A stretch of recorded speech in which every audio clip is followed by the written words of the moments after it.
ভারত সেবাশ্রম সংঘের অধ্যক্ষ কার্তিক মহারাজ বলেন, মা গঙ্গার কাছে সমস্ত মানুষ আসবেন।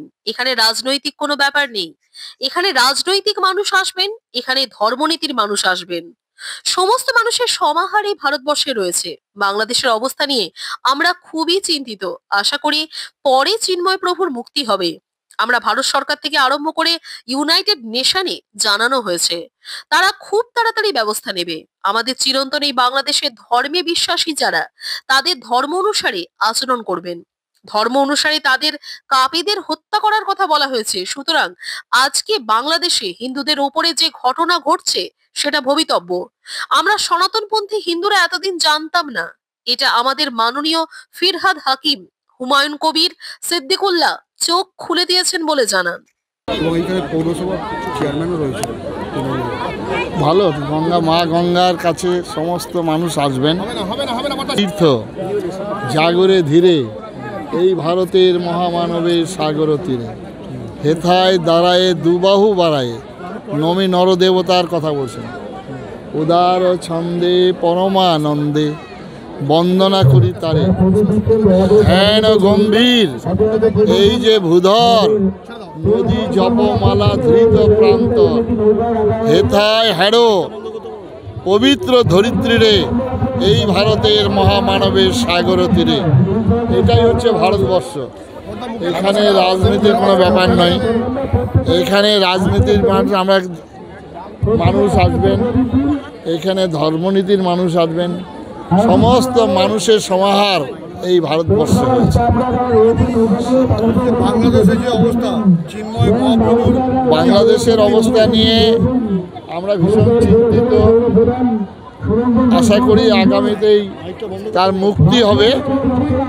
আমরা প্রার্থনা করছি, আমরা ভারত সরকার থেকে আরম্ভ করে আমরা ইউএনএতে জানানো হয়েছে, ইউনাইটেড নেশনে, তারা খুব তাড়াতাড়ি ব্যবস্থা হবে।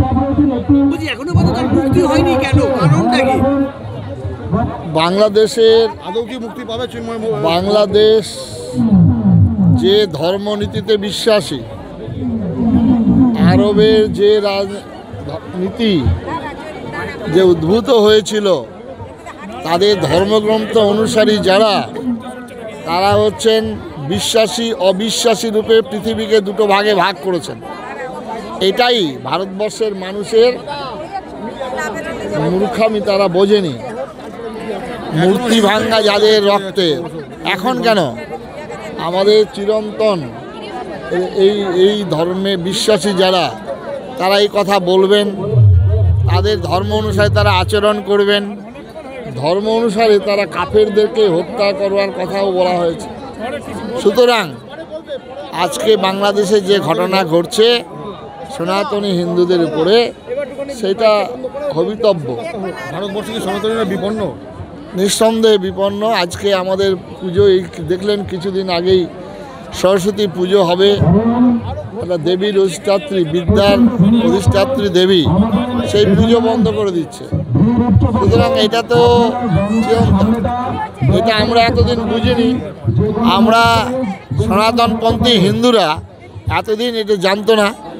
এটা আমাদের চোখ খুলে দিয়েছে আমাদের মাননীয় ফিরহাদ হাকিম, আমাদের চোখ খুলে দিয়েছে আমাদের হুমায়ুন কবির, চোখ খুলে দিয়েছে আমাদের সিদ্দিকুল্লাহ।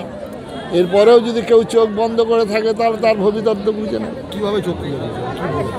তারা তাদের ধর্মের কথা বলেছেন, তাদের ধর্মের অনুসারী, তাদের ধর্মের নীতি নিয়মের কথা বলেছেন। মহারাজ হিন্দুরা হিন্দু ধর্ম সম্পর্কে জানে না, হিন্দুর আচার আচরণ করে না, হিন্দুর কথা তারা গর্ব ভরে বলতে পারে না। আমাদের পূর্বসূরি স্বামী বিবেকানন্দ, তিনি বললেন, I am proud call myself Hindu. Bharat Sevashram সংঘের প্রতিষ্ঠাতা আচার্য স্বামী প্রণবানন্দজি মহারাজ বলছেন, আমি হিন্দু, আমি হিন্দু নামে জপ করাবো। এবং কি ভারতবর্ষের একজন বিধর্মী কবি, বিদ্রোহী কবি নজরুল ইসলাম, তিনিও তার দূরদৃষ্টি দিয়ে বলেছেন, ভারতবর্ষের প্রাণ হচ্ছে হিন্দু। নির্যাতিতা কি বিচার পাবে মহারাজ? কি মনে হয় নির্যাতিতা কি বিচার বিচার পাবে এটা আমরা মিডিয়া বন্ধুরা মিডিয়া বন্ধুদের খুব ধন্যবাদ। হ্যাঁ, আরতি হবে। মিডিয়া বন্ধুদের ধন্যবাদ। এই মিডিয়া বন্ধুরা অর্থে ভয়ে নানা রকম কারণে আপনারা কোনোদিনই এই বাংলাদেশ সনাতনী হিন্দুদের পাশে ছিলেন না। আজকে মিডিয়া বন্ধুরা যেভাবে এগিয়ে এসেছেন আপনাদের উদ্দেশ্যে শত ধন্যবাদ। মিডিয়া হচ্ছে গণতন্ত্রের চতুর্থ স্তম্ভ। সংবাদপত্র হচ্ছে যারা কলম ধরেন ওকে বলা হয় মসি, আর মসি হচ্ছে ওসি। সুতরাং আপনারা এগিয়ে আসুন। আপনারা এগিয়ে আসলে ভারতবর্ষ তথা বাংলার সনাতনী হিন্দুরা অনেকটা সাহস পাবে।